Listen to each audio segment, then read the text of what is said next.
Nous en- Voilà une nouvelle vidéo. Bon, donc la vidéo précédente concernait donc l'étape de multiplication. J'avais dit qu'il fallait bon, connaître l'étape de multiplication de 1 à 10. Bon, c'était, je veux dire, presque plus qu'utile. Mais étudier l'étape de multiplication jusque 20 était nécessaire. Ah, c'est ce que la vidéo précédente, je veux dire, mentionnait. Mais ici, je veux dire, je vais montrer un petit programme comment faire une multiplication, je veux dire, en Visual Basic. En Visual Basic. Donc, ça, c'est l'interface, c'est une très vieille interface, je veux dire, de programmation. Hein, je crois que c'est le Visual Basic 5. Donc, c'est le Visual Studio. D'ailleurs, ici, il ne fonctionne pas très bien, je vous le dis tout de suite. Hein. Mon Visual Studio ici, de 95, je fais en sorte qu'il fonctionne, mais il y a plein de problèmes. Bon, il fonctionne pas au tip top. Je sais pas si c'est l'environnement. Je veux dire, comment est-ce qu'on appelle ça Parce qu'en fait, ici, je suis sous Windows 7. Ben, je sais pas s'il reconnaît toutes les fonctions ou je sais pas s'il reconnaît tout ce qu'il y avait en 97. Parce que ça date de 97. C'est une interface graphique, enfin, c'est une interface de programmation qui regroupe plusieurs langages de programmation. Hein. Je veux dire, c'est le Visual Studio. C'est une interface de programmation, je veux dire, générale.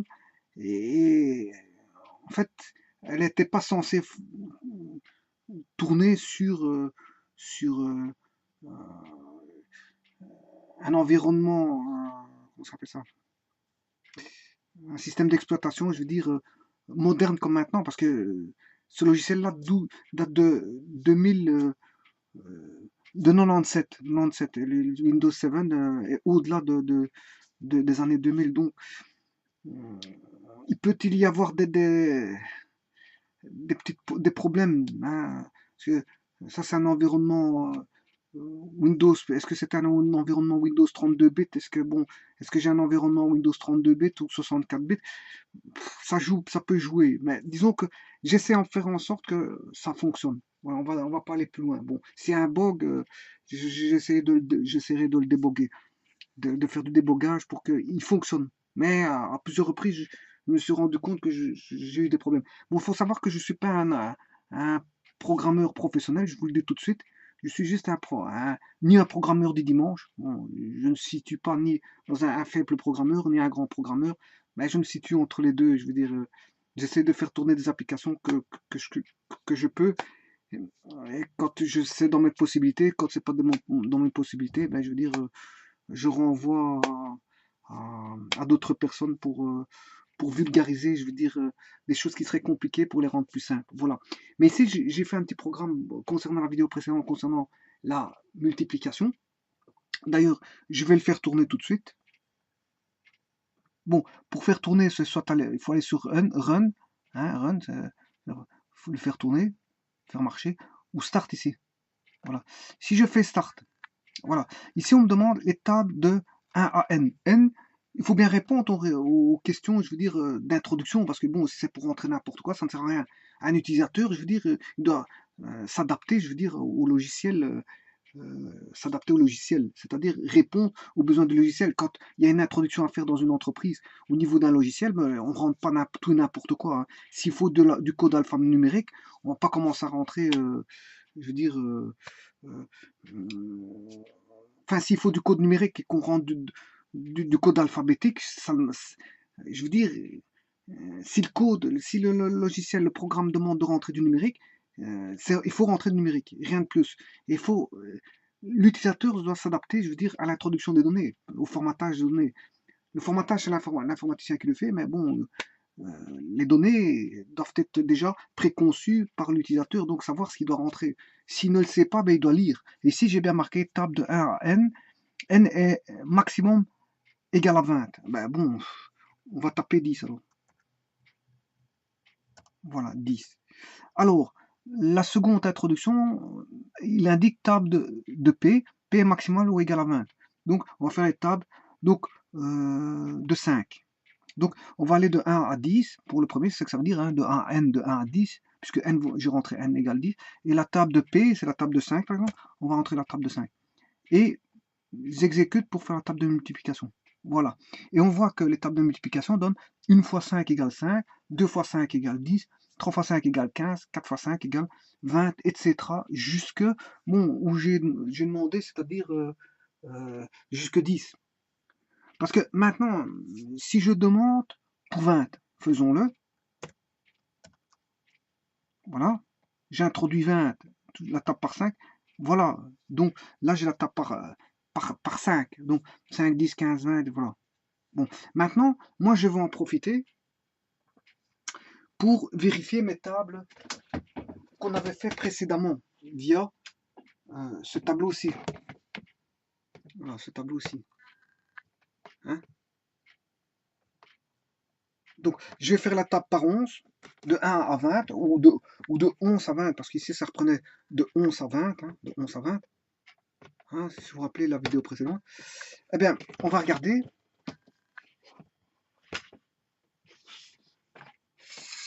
La table par 11. Je vais bien commencer à 1, c'est pas un problème. Hein. De 1 jusque 20, de 1 à 20. Ouais, qu'est-ce qui se passe si je tape, si l'utilisateur ne respecte pas ce que j'ai demandé? Hein, ce que le programme a demandé. Par exemple, je vais taper T. T, c'est pas un nombre. Ben, on va faire l'étape de multiplication avec une valeur introduite qui n'est pas bonne. Qu'est-ce qu'il me dit? Entrer des valeurs. Voilà. Donc j'ai pris en considération l'erreur qu'on ne peut pas rentrer ni là, ni là de l'alphabétique, hein, parce que c'est des valeurs qu'il faut. Voilà. Bon, maintenant, supposons que je rentre un nombre négatif. Il y a un petit malin qui veut rentrer un nombre négatif. Ben, il fera rien du tout, parce que bon, vous voulez jouer avec le programme, il est bien spécifié ce qu'il faut faire. Bon, on peut se tromper, mettre un nombre négatif, pourquoi pas. Mais si c'est pour faire le petit malin, pour voir si le programme fonctionne, j'ai pris en considération, je veux dire, le fait qu'il ne peut pas avoir de nombre négatif. Et si il y a un petit malin qui veut mettre un nombre négatif, ça ne fonctionnera pas. Voilà. Donc, j'ai pris les précautions pour que, je veux dire, tout soit fait dans les règles de l'art. Maintenant, s'il y en a un qui rentre un nombre, les tables de multiplication, c'est quoi? Ce sont des nombres entiers. Supposons qu'il y en a un qui tape 1,45, 456. Voilà. Et s'il met un nombre, voilà, qu'est-ce qu'il va faire? Il va faire les tables de multiplication, mais de 1. 10 de... Il va quand même faire les tables de multiplication ici, mais de 1,456 parce que c'est une valeur. Voilà. Bon, mais ici, si je tapais 10,4, 45, et là je mets étape par 5. Voilà.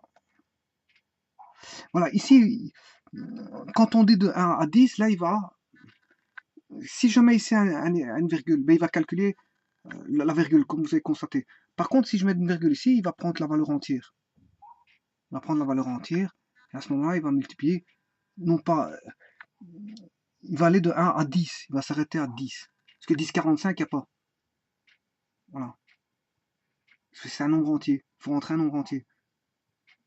Par contre, je peux faire une table de multiplication, pourquoi pas, avec des valeurs. Hein, si je vais jusque 20, une table de multiplication de 1, tout est possible, pourquoi pas. Pourquoi pas. Voilà. Ça, j'accepte. Ce que je n'accepte pas, c'est un nombre négatif et de rentrer un nombre, je veux dire, à virgule là-bas. Mais le multiplicateur est peut-être à virgule. Mais le multiplicant, j'évite d'avoir une virgule. Donc je le mets entier. S'il faut aller de 1 à 20, si quelqu'un introduit 11,45, il ira de 1 à 11. Voilà. Bon, maintenant profitons-en pour voir si le tableau est correct, qu'on a fait tout à l'heure, enfin que dans la vidéo précédente. On va aller jusque toujours 20. Après, je montrerai le code, mais d'abord, on va regarder les valeurs. Donc, la table par 11. Voilà. Voilà. Voyons voir si on a bon. Table par 11. Donc, 121, on l'a. 132, 143, 154, on l'a. 165, on l'a, 176, 187, 176, 180, oui, 198, 209, 220. 198, effectivement, 209, 220. Donc cette table qu'on avait fait précédemment était bonne. Bon, alors maintenant, voyons voir toujours de 1 à 20, mais la table par 12.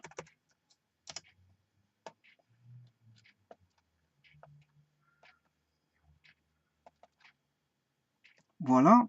Donc ici, on avait donc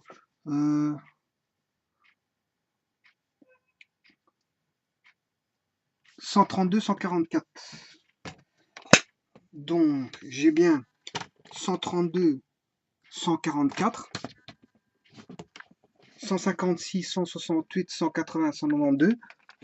Donc 156, 168, 180, 192, 204, 216, 228 et 240. Donc en fait, voilà, je ne m'étais pas trompé dans la table par 12. Comment ça va faire 216, voilà, on voit bien 216, 228 et 240. Voilà. Donc les deux tables, je vais les effacer d'ailleurs. Les deux tables, enfin je vais laisser ça comme ça quand même. Les deux tables 11 et 12 qui avaient été faites sont bonnes. Bon, j'espère qu'on voit.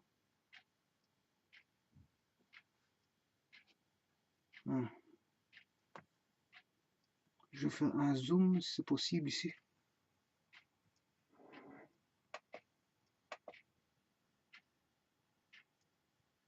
Voilà.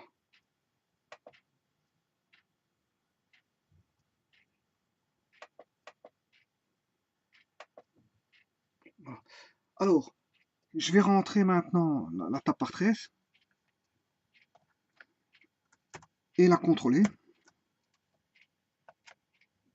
Bon, donc le contrôle donne 143, 156, donc par 13, 143, 156, 169, 182, 195, 208 effectivement, 221, 234, 247 et 268, 260. La table par trait c'était correct. Donc la table par trait c'était, ouais, on ne la voit pas ici. Ah, 169.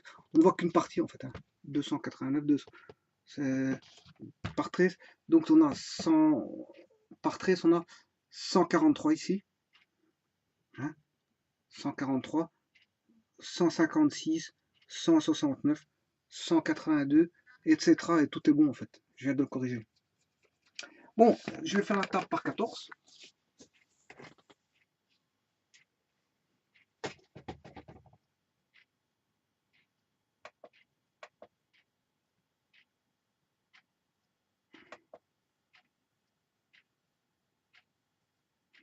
Faisons la table par 14.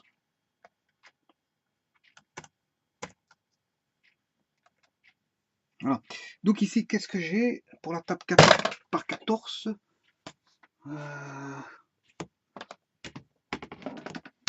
Donc, 154, oui, 168, 182, oui, 196, 210, 224, 238, 252, 266, 280. Tout est bon. Donc, la table par 14, on voit ici. Donc, on a, c'est celle-là, 154, 168, 182, 196. 196. On retrouve 196, où est-ce que je peux trouver ça? 196, celui-là, on voit pas ma main. Là, on ne voit pas, voilà. 210, 224, 200. Où est-ce que je suis là? Donc, je remets ma main. Donc, par 14, il y a 210 ici, ce qu'on voit dans ma main. 210, elle est là. Donc, Où est-ce que j'ai effacé? 210, il est là. Là, c'est difficile. Là, 224, 238, 252, 266 et 280, tout était correct.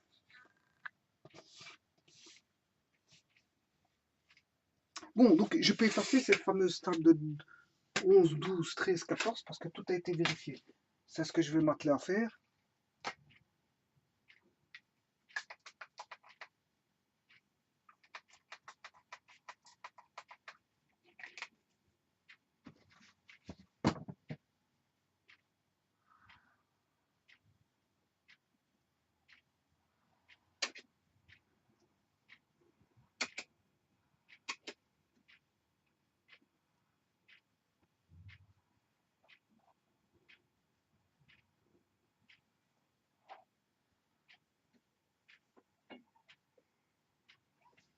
Alors maintenant, on va regarder la table par 15.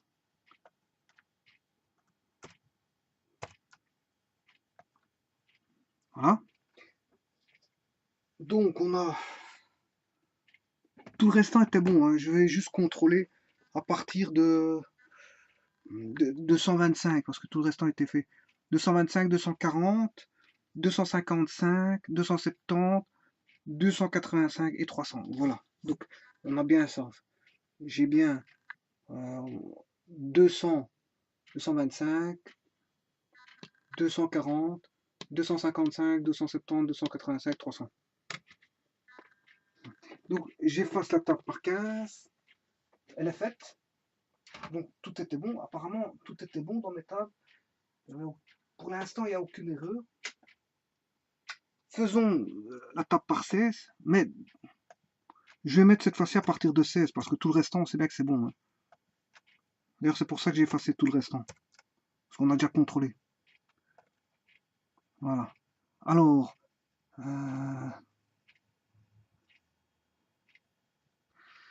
donc c'est de 16, ouais. Je vais aller jusqu'à 20.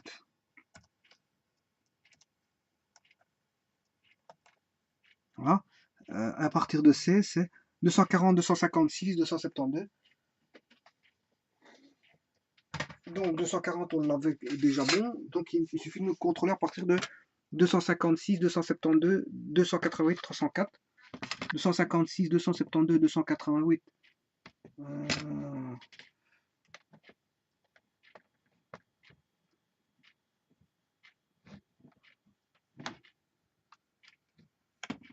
304 et enfin 320. 304, 320, 304 et 320. Bon. Donc je réefface.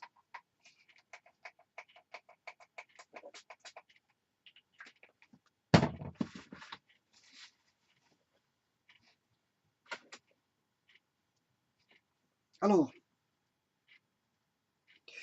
j'ai effacé une partie sans faire exprès, mais enfin c'est pas grave. On va faire la table par 17. Et là, on a 289. Ce qui reste à contrôler, c'est 289, 306, 323, 340. 289, 306, 389, 289, 306, 323 et 340. Et donc, comme ceci, j'ai sans faire exprès, je l'ai effacé, mais en fait, ceci ici, j'avais recopié la même chose, hein. On avait 306, 323 et 340.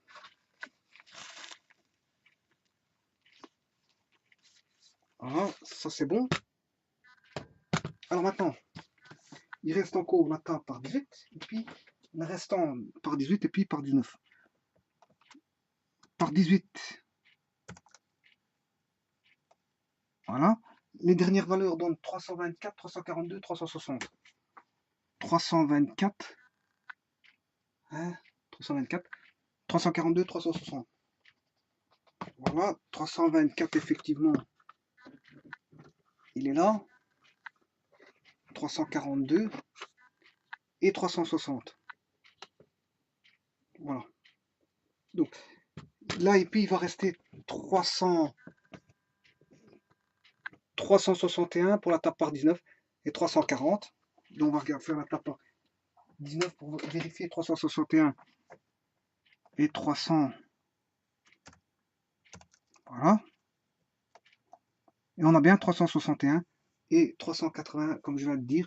Et enfin la table par 20, le dernier va donner bien sûr 400. Voilà. Tout est bon. Donc en fait, dans les tables de multiplication que j'avais fait dans la vidéo précédente, tout était correct. Tout était correct. Donc je ne m'étais pas trompé, heureusement. Et je le vérifiais via une petite application Visual Basic. Mais maintenant, ça peut intéresser beaucoup de monde, cette application, pour ceux qui, je veux dire, bon, seraient intéressés à commencer à faire un petit peu de programmation. Pourquoi pas? Pourquoi pas? Bon. Alors, parce que dans la programmation, parfois, il y a beaucoup d'astuces. Hein. Bon, il n'y a pas trop d'algorithmique ici, c'est très simple, c'est juste une multiplication. Au niveau algorithme, c'est juste simple. Au niveau mise en route, on va regarder le programme. Je vais l'éteindre. Voilà. Et on va rentrer dans le programme. Donc, qu'est-ce que j'ai fait? Vous avez compris que j'ai pris une, comment est-ce qu'on appelle ça? Un formulaire, on appelle un formulaire. En anglais, ils disent form, voilà. Une boîte de texte, j'ai pris 2 boîtes de texte. Bon, les boîtes de texte, elles sont... euh, euh, les boîtes de texte, elles sont là. Là, j'ai pris ça, et je l'ai déplacé comme ça, on va dire. Hein. Oui, voilà, j'en ai fait une boîte de texte. Voilà. Ben, j'en ai mis 2 comme ça ici. Et un bouton, j'en ai pris un comme ça, et je l'ai tapé comme ça. Et puis, je vais changer les paramètres, bien sûr. Ah, on n'a peut-être pas vu. Ouais. Ouais, c'est vrai qu'ici, on n'a peut-être pas vu.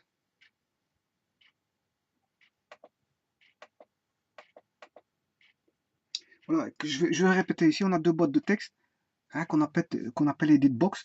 J'ai un formulaire complet. Ici, ça c'est le formulaire. Voilà, on appelle un forum. Voilà, j'ai comment on appelle ça? Un bouton. Un bouton. Alors, le bouton, comment fait-on? Ben, ici, on prend le bouton ici, on fait juste glisser et puis je le positionne. Voilà. Et puis, je vais dans les propriétés. Les propriétés, elles sont ici, à droite. Je rentre par exemple dans le caption et je marque ici, je suis dans le formulaire. Donc, je ne suis pas dans le bouton. Si je veux sélectionner le bouton, je prends le bouton et je marque caption, je marque un nom, par exemple. Voilà. Voilà, c'est pas si compliqué que ça. Hein. Bon, ça, c'est pas... Voilà. Donc ici, qu'est-ce que j'ai mis? J'ai mis un bouton, un edit box et en fait un, comment, un label, une étiquette. Voilà, j'ai mis une étiquette.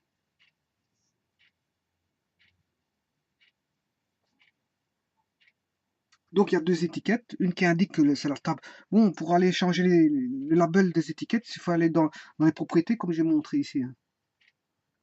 Ici. Ouais, ici j'ai un petit problème pour montrer parce que.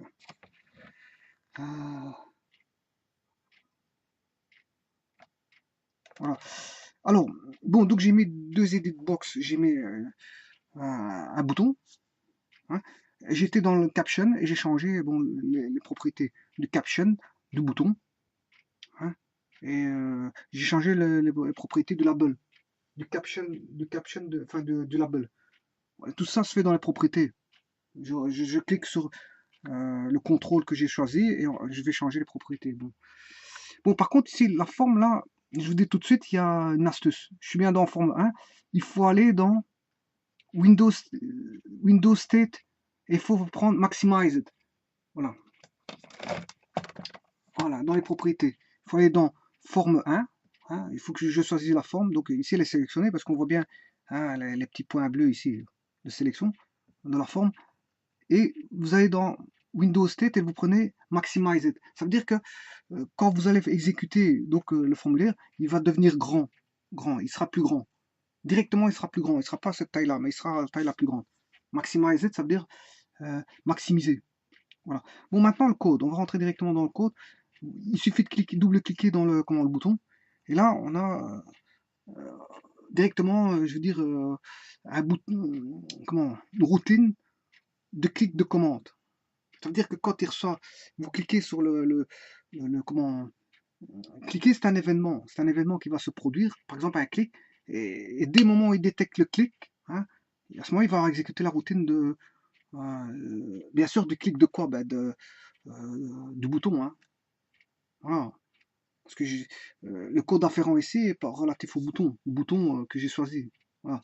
Donc, en cliquant dessus, il va voir l'événement ici, commande 1.click. Commande 1, c'est le bouton en fait.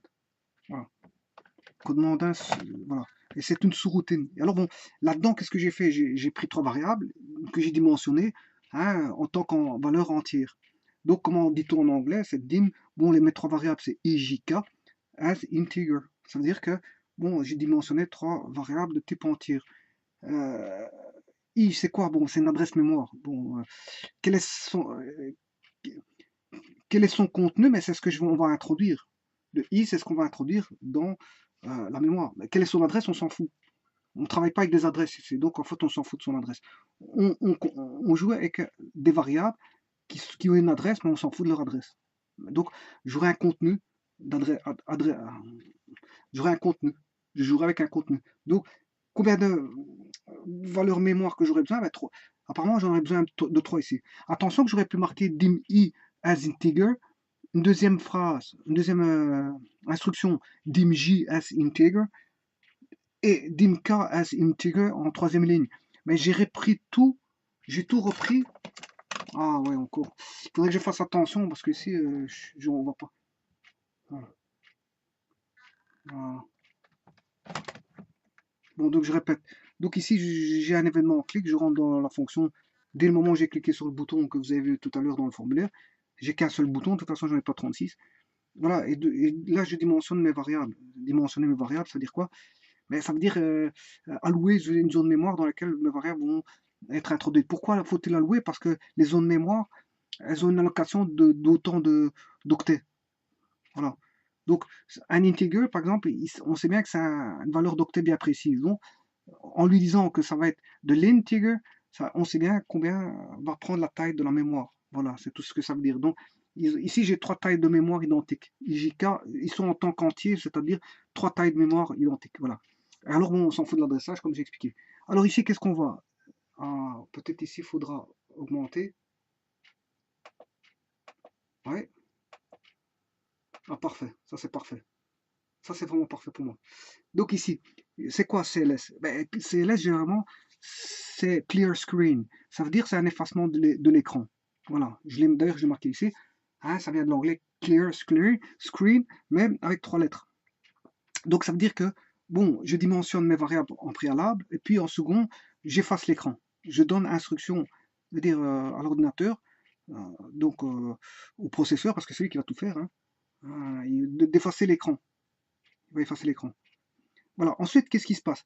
Ben, texte 1.text, qu'est-ce que c'est? Ben, en fait, ce sont les textes 1.text, ce sont les boîtes de texte. C'est les variables qui vont contenir les variables ici. Texte 1.text, c'est le texte qui va être dans la boîte de texte. Dans la boîte de texte. Voilà. Le bouton, il est là. Hein. On voit le bouton, il est là. Donc, quand on cliquera dessus, quand il sera en compilation, je veux dire, en exécution, pardon, quand il sera en exécution, quand on va cliquer dessus, ben, il va faire le job des instructions qui sont demandées ici.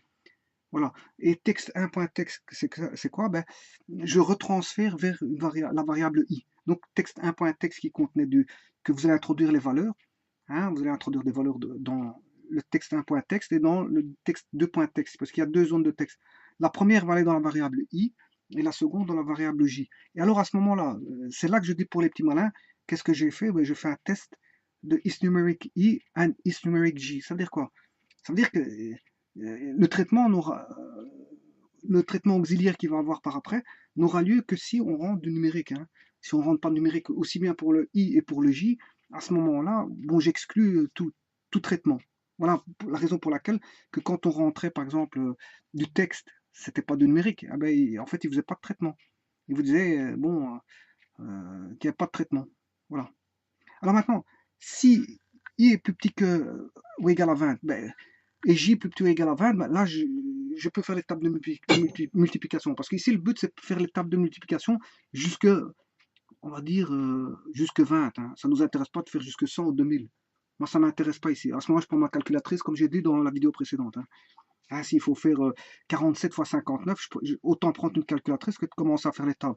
Les tables, bon, comme j'ai dit, à la rigueur, on va jusque 10, et pour les adultes, ils vont jusque 20. C'est pour ça que je limite les tables jusque 20 au maximum. Si quelqu'un rentre 30, ben, je lui dis, écoute, bon, ça sert à rien.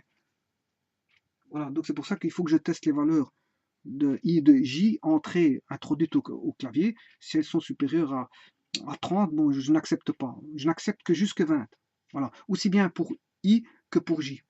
Donc on aura 15 fois 15, 15 fois 12, mais maximum qu'on peut avoir, ce sera 20 fois 20. Voilà.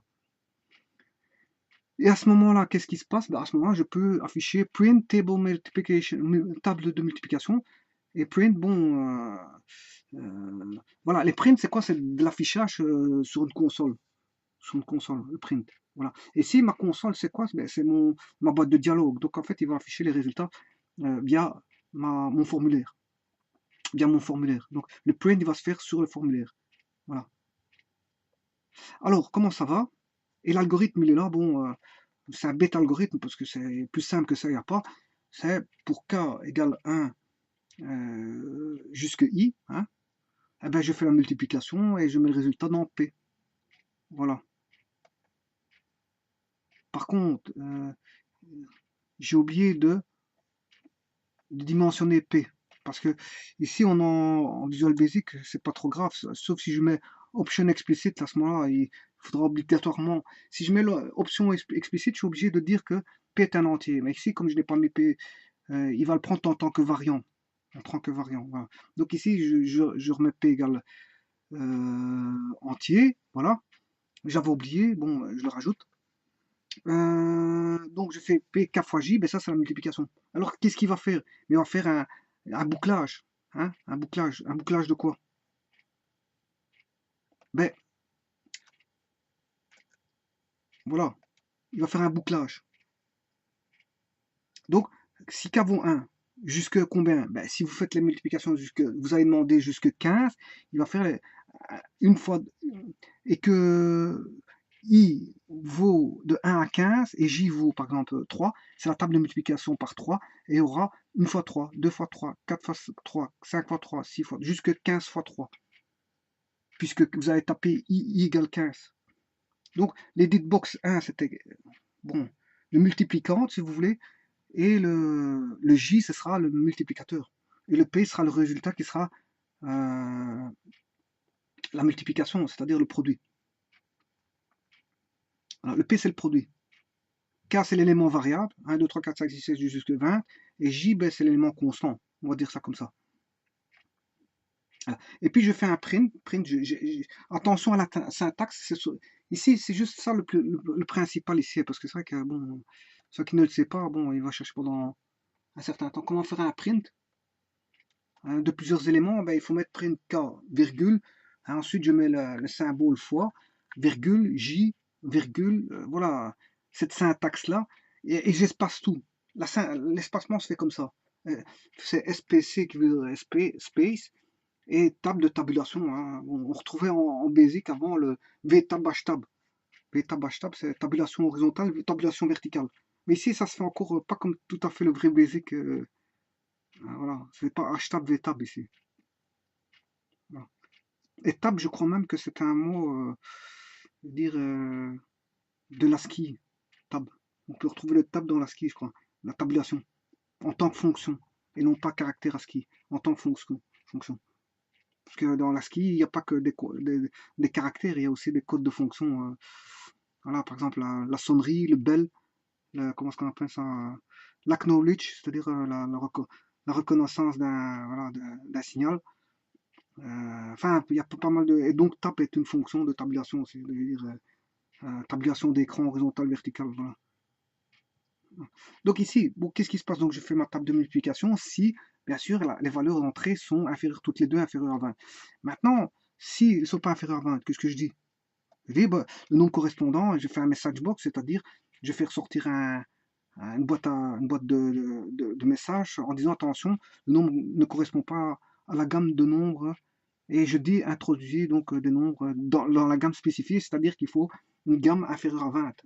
La gamme spécifiée, où je l'ai spécifié? Ben, je l'ai spécifié dans les, en label, en étiquette. J'ai bien spécifié les nombres qu'il fallait rentrer. Donc celui qui n'a pas vu ça, bon, soit il l'a fait exprès, soit je veux dire, bon, c'est en dehors de son intention, et il va rentrer autre chose, mais ça ne marchera pas, puisque je prends en considération, je veux dire, l'erreur qu'il va y avoir, je veux dire, je veux dire, une mauvaise introduction de données, donc que le programmeur ne voudrait pas que, je veux dire, ça puisse entrer dans le code. Voilà. Alors, ça, attention qu'il y a j'ai fait une indentation, ça c'est ce qu'on appelle une indentation. C'est-à-dire j'ai tout reculé à droite. Pourquoi? Parce que la boucle, ici on a if, voilà, attendez, hein, d'ailleurs je vais bien le montrer ici. Je vais refaire une indentation, ici, voilà, en voilà une, et en voilà une seconde. Voilà, l'algorithme il est là, c'est le cœur du problème. Le cœur du problème il est ici, voilà. Donc, il suffit juste introduire des données, faire un traitement et sortir des données. Il n'y a rien de plus. Simplement, il faut savoir le faire. Hein, comment on fait pour passer d'un formulaire à une boîte de contrôle, un bouton de, comment, un bouton de commande, comment on fait pour afficher. C'est surtout ça. C'est des problèmes de syntaxe plus que des problèmes je veux dire, de calcul. Parce que bon, le calcul, il est simple. Hein, on fait une boucle. Il n'y a rien de compliqué là-dedans. Hein. C'est juste un problème de syntaxique qui peut, je veux dire, être difficile. Et alors, j'utilise quelques fonctions, par exemple, liste numérique, hein, c'est fort connu, le print. Hein, si quelqu'un n'a jamais utilisé le print, ben voilà comment on l'utilise. Liste numérique, voilà comment on le teste. Et voilà, et message box, comment ça va. Voilà, c'est toutes des fonctions, je veux dire, propres à Visual Basic. Et voilà. Donc ici, qu'est-ce qu'on peut dire de plus? Ben, voilà l'indentation. Ici, j'ai un if. Si on est inférieur à 20, au niveau de IJ, je fais le traitement du cœur du problème, c'est-à-dire j'accepte de faire la table. Enfin, le programme accepte de faire la table. Sinon, ben, on n'est pas dans la gamme de traitement de valeurs que j'ai demandé dans le label. Voilà. Mais attention qu'ici, j'ai un second if. D'ailleurs, je vais vous montrer que c'est d'indentation aussi. Voilà, je vais vous montrer avec cette indentation aussi. Voilà. Et ça correspond à is numérique. Vous voyez que l'indentation, comment elle est faite. Hein. Et là, dans is numérique, on voit tout de suite que si vous avez rentré un code qui n'est pas, je veux dire, numérique, c'est-à-dire alphabétique ou autre, qu'est-ce qui se passe? Ben, il va nier ceci. Il va nier ceci et il va faire ceci. Et là, il va mettre message box, entrer des valeurs. C'est un message box, c'est une boîte de dialogue en disant, en vous invitant, je veux dire, c'est une boîte d'invite, en vous invitant d'entrer des valeurs et non pas du texte comme vous auriez fait ou tout autre caractère, je veux dire, voilà. Donc vous voyez qu'ici le programme il est assez simple, quelques lignes de code pour faire des tables de multiplication, utilisant un minimum de fonctions Visual Basic. Donc on voit bien qu'on a utilisé quoi? On a utilisé ici CLS, on a utilisé le Clear Screen, on a utilisé is numérique, on a utilisé print, hein, voilà, message box. Voilà, c'est un minimum de fonctions, je veux dire, Visual Basic qui ont été utilisées ici en fait. Voilà. Donc c'est pas, on va dire, c'est pas si compliqué que ça comme programme à faire.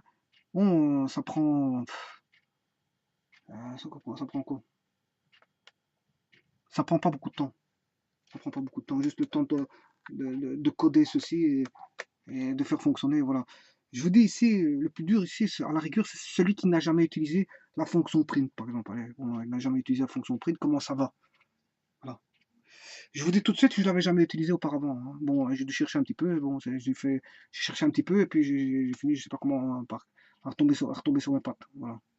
Voilà, en essayant des combinaisons voilà, avec des points-virgules, des prints mis en série, en rentrant un print avec une parenthèse en introduisant à l'intérieur. Mais j'ai essayé quelques astuces et bon, certains n'ont pas fonctionné, je sais bien que ça a jeté à la poubelle. Et celle qui a fonctionné, ben voilà, c'est celle-là. Donc en fait, à ce moment-là, voilà, j'ai aussi utilisé SPC20, TAP20, SPC20, je n'avais jamais utilisé non plus, TAP20 non plus. Voilà, je les ai utilisés ici, je vois que bon, ça a marché. Espace 20, TAP20, En fait, c'est un espacement de 20. De 20, voilà. 20 quoi? Bon, ça, j'en sais pas trop rien. J'ai essayé 20. J'aurais pu essayer 30, mais 30, ça fait un peu trop grand. J'aurais pu essayer 5, peut-être que ça faisait trop petit. Et 20, ça me va bien. Voilà. On va dire que je veux dire, c'est comme une cuisine, hein, en cuisine. Je veux dire, voilà.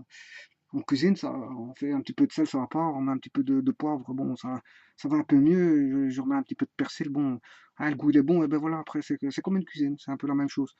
Si ce n'est qu'il faut savoir cuisiner. Bon, ici, moi, je vous disais, dit auparavant, je suis pas programmeur professionnel, c'est pas mon métier, ni caisse. Voilà. Bon, moi, ce que j'ai introduit du code parce que je réfléchis un petit peu par rapport à la logique.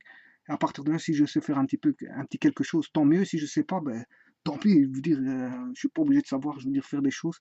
Je veux dire que je ne sais pas forcément faire, que je n'ai pas appris, que voilà, parce que tout ça, je n'ai pas appris tout ça, hein. En Visual Basic, bon, généralement, les gens qui font des formations en Visual Basic demandent cher. Donc, je vais dire, bon, moi, comme j'en ai pas d'utilité pour au niveau professionnel ou quoi au caisse, donc, fatalement, ça passe au niveau, je veux dire, hobby. Et donc, je programme au niveau hobby, bah, quand j'ai l'intention de programmer, parce que bon, je me réveille pas en voulant programmer. Je suis pas un programmeur, comme je vous dis, je suis ni un programmeur dimanche, ni un programmeur professionnel. Je le dis tout de suite, et j'insiste. J'insiste, donc, voilà, j'ai fait un programme suivant mes besoins, ça a marché, tant mieux. Maintenant, s'il fallait faire un programme plus complexe, bon, je vais peut-être rentrer dans la complexité. Ben, je sais bien qu'il y a des programmes très très complexes. Hein, je veux dire, je vous dis, je suis pas spécialiste. Il y a des spécialistes qui font que ça en informatique, qui travaillent du matin au soir en informatique. Et eux, bon, même parfois, eux peuvent être bloqués, je vous le dis tout de suite, parce qu'ils connaissent pas forcément le réseau, ils connaissent pas forcément, je veux dire, le midi. Voilà. Et donc, s'il fallait faire un programme au midi, bon, il serait peut-être bloqué. Si du midi mélangé avec du réseau, ben, il serait peut-être bloqué. Voilà, bon, c'est pour ça que je dis que voilà, maintenant l'algorithme aussi c'est complexe, hein. Voilà, donc ici c'est un petit algorithme, de rien du tout, juste de multiplication. Donc moi, je veux dire, c'est pas ça qui va tuer quelqu'un ou qui va, je veux dire, assommer quelqu'un ou qui va, voilà, ça n'a aucun, c'est simpliste et voilà. Plus simple que ça, il n'y a pas. Bon, c'est pour ça que je vais pas faire un Hello World parce que bon, déjà de un, il fallait faire une vidéo concernant les tables de multiplication. Hein, donc en fait par rapport à la vidéo précédente, donc c'est ce que j'ai fait. Et donc, le but, c'est pas de montrer du Visual Basic avec un Hello World. Je m'en fous de Hello World. Voilà, tout le monde commence avec un Hello World. Moi, mon but, c'était de voir l'étape de multiplication. J'avais un besoin précis. Je m'y suis attelé à le faire. Et j'y suis arrivé. Et je veux dire, bon, et je partage, je veux dire, avec tous les novices, les néophytes, ceux qui veulent apprendre, ceux qui veulent pas apprendre, ceux qui sont intéressés, ceux qui veulent commencer à coder, ceux qui... Voilà, tout cela. Mais bon, c'est pas pour un professionnel, loin de là, hein. J'ai jamais demandé à ce que je veux dire un professionnel, je viens de voir mon code, ou si ça intéresse et qu'il veut me donner des petites astuces, il n'y a pas de souci. La discussion est ouverte à tout. Voilà. Maintenant qu'ils me disent bon que ça ne va pas du tout, ben il a le droit. Bon, ben, je suis pas, comme je dis, je suis pas le Zorro de la programmation. Voilà. Enfin bref. De toute façon, euh, moi je sais bien que au niveau programmation web, je sais bien que là il y a beaucoup de discussions, hein. Ça je sais bien parce que j'ai vu des discussions, je veux dire en direct, des gens qui faisaient des sites web. Le gars il n'était pas content de la couleur, quand c'était pas la couleur c'était la forme, et tout dit toujours chaque fois un souci. Pour finir, bon, on se demandait si c'était pas la personne qui était en face qui faisait en sorte de mettre des bâtons dans les roues de programmeurs, par exemple. Ah, je veux pas de rouge, je veux du rouge pourpre. Puis c'est pas de rouge pourpre. Ah ouais, maintenant il faut du rouge orangé. Ouais, quand c'est pas. Oh, l'image là-bas, je voudrais bien en haut et pas au-dessus. Bon, à un moment donné, le programmeur qui fait du web, je veux dire, bon, il a autre chose à faire que de commencer à déplacer ou mettre des couleurs ou, je veux dire, à rallonge, hein, à rallonge comme ça. Normalement, les gens qui demandent des besoins comme ça, ils doivent payer, je veux dire. Hein, comme quand un maçon vient faire un mur, s'il faut faire une rajoute d'un mur, on paye le maçon. Ben, la programmation, c'est la même chose. On n'a pas à discuter avec un gars. Le gars, il vient, il doit être payé, point. Il n'y a pas à discuter. Oui, ça va pas, ça va pas. Et puis après, le gars, il fait du code. Il passe son temps à la nuit à programmer pour avoir quoi? Comme résultat, aucun remerciement et juste, je veux dire, allez, monsieur, à la prochaine, hein. Bon. Enfin bref, je veux dire, faut respecter aussi les gens. Voilà. Enfin bref, ici, moi, je résume, je suis pas un programmeur, mais j'ai fait un programme relatif à, comment est-ce qu'on appelle ça, la multiplication. La multiplication qui était le sujet précédent. Mais maintenant, s'il arrive que je fasse encore des autres programmations, ça arrivera sûrement, parce que bon, hein, j'aime bien faire un petit peu de la cuisine, pourquoi pas. Il y a des gens qui aiment bien faire un petit peu la cuisine, ben, ils font la cuisine, hein. Je vois pas pourquoi ils aimeraient bien faire la cuisine et ils s'en empêcheraient. Bon, ben, on est libre quand même, c'est la liberté de chacun. Voilà, donc ici, je ferai un petit peu de programmation aussi. Je montrerai certaines choses en programmation. Je suis pas, je veux dire, un expert, loin de là. Je veux dire, si ça peut intéresser des novices ou des néophytes, je veux dire, il n'y a aucun souci. Vous êtes les bienvenus, vous regardez le code, je veux dire, vous le prenez, vous le modifiez, vous faites ce que vous en voulez, et vous pouvez faire ce que vous voulez, comme s'il y a une autre popote qui vous intéresse avec les tables de multiplication, ben, vous modifiez, vous développez, vous faites ce que vous voulez. Voilà. Et voilà. Donc je vais arrêter la vidéo ici. Et mon message était clair et net. Bon, ce code, il est pas fort difficile. C'est à la portée de tout le monde, tout le monde, tout le monde, tout le monde. Voilà, j'ai même rajouté les indentations, je veux dire, pour que ce soit compréhensible par tout le monde. Voilà. Voilà. Bon, je vais remettre le... Hop. Allez, on va mettre la table de... On va aller jusqu'à 15. Non, jusqu'à 10. La table par... Jusqu'à 10 de... La table par 5 pour terminer. Et voilà. Et voilà, la table par 5. Voilà. Je vous remercie beaucoup.